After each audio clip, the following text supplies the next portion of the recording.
Salut, c'est Thibaut. Aujourd'hui on se retrouve pour le test du MacBook Air 2013, celui qui embarque les processeurs Haswell. C'est le modèle 13 pouces que je vous présente aujourd'hui. Je l'ai reçu depuis quelques jours, je m'amuse un peu avec. Vous aurez remarqué que niveau design il n'a pas beaucoup changé depuis 2010, d'ailleurs c'est toujours le même design. Seuls les ports ont changé, il est toujours plus épais au bout et il s'affine plus on va vers le trackpad. Au niveau des connectiques, on a le nouveau MagSafe, on a un USB 3, la prise pour les écouteurs, on a deux micros pour la réduction du bruit, donc on a un micro de plus par rapport à la précédente génération. De l'autre côté, on a toujours un lecteur de carte SD, on a toujours un USB 3 et une prise Thunderbolt. Donc au niveau des connectiques, rien de bien particulier et au niveau du design non plus. Mais alors, qu'a de nouveau ce MacBook Air 2013 Haswell? Et bien, comme son nom l'indique, ou plutôt comme je l'appelle moi, Haswell, c'est le nouveau processeur Intel. Donc cette mise à jour, c'est surtout ce nouveau processeur qui fait des miracles au niveau de l'autonomie. Donc on va venir l'ouvrir, regarder un peu ensemble et on en discute juste après. Avant, bien évidemment, je vais vous parler de sa boîte, ou pas d'ailleurs, puisqu'elle n'a rien de particulier. C'est toujours la même boîte blanche avec sa vue sur la tranche et à l'intérieur les plastiques qui emballent votre petit bidule et à l'intérieur toujours la même chose, hein, c'est son manuel d'utilisation. Ici c'est la batterie et une prise secteur. Voilà pour la boîte, rien de particulier. On va venir ouvrir ce MacBook Air 2013.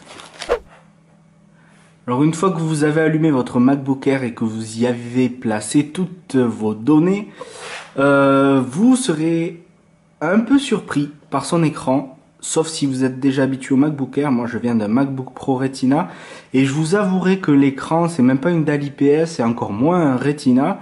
Et du coup les blancs virent au jaune, les blancs sont plutôt gris.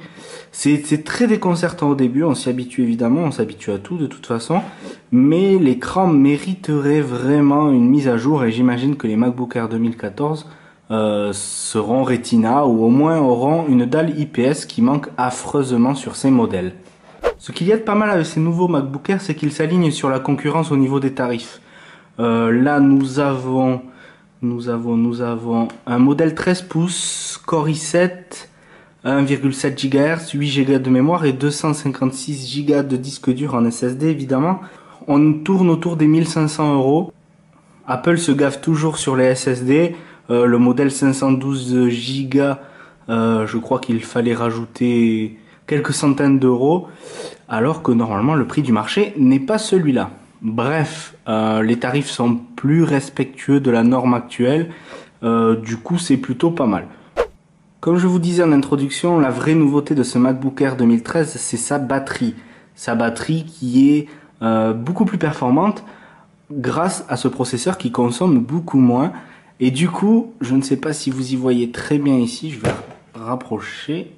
Voilà, vous voyez qu'il me reste à peu près 7 heures d'autonomie et que je suis aux 3/4. J'ai testé hier toute la journée l'autonomie, j'ai tenu environ 10h30 en navigation sans fil. Avant-hier, j'ai lancé une vidéo sur VLC avec le son à 50% et la luminosité à 100% et j'ai tenu environ 8 heures. Donc vous voyez que l'autonomie est quand même assez considérable. Et d'ailleurs, d'après moi, la bataille qui s'engage maintenant ne va pas s'engager sur les gigahertz ou sur le nombre de cœurs des processeurs, mais plutôt sur la durée de nos batteries, puisque sur un portable, c'est vraiment ça qui nous intéresse, pouvoir être mobile longtemps sans avoir à recharger. En parlant de la recharge d'ailleurs, pour tenir vos 12 heures théoriques, il vous faudra recharger 90 minutes, 1h30, pour que votre batterie soit pleine. Je ne vais pas m'étendre plus longtemps sur ce MacBook Air mi-2013 Haswell. Comme vous l'aurez vu dans la vidéo, le vrai changement c'est la batterie. On a vraiment un gain d'autonomie considérable. Au niveau des performances, je ne vais pas vous faire des benchmarks en vidéo, mais je peux vous assurer que d'après tout ce que j'ai vu sur internet et les quelques tests que j'ai fait, on est plutôt sur des performances similaires à la version précédente. Donc il n'y a vraiment que la batterie qui change. Même au niveau du design, mais bon, c'est un design agréable, on a l'habitude, le trackpad est super. Le design c'est le même que depuis 2010, mais il est assez cool. Donc voilà, si vous êtes sur les modèles Ivy Bridge, je ne vous conseille pas de changer, ça ne vaut pas le coup. Si vous êtes sur la version encore d'avant, oui, vous pouvez craquer, surtout que le prix est beaucoup plus raisonnable maintenant. Sinon, vous pouvez attendre la version de l'année prochaine avec une dalle au moins IPS, si ce n'est Retina. Mais cela reste évidemment une bonne machine de chez Apple, dont certains craqueront assurément.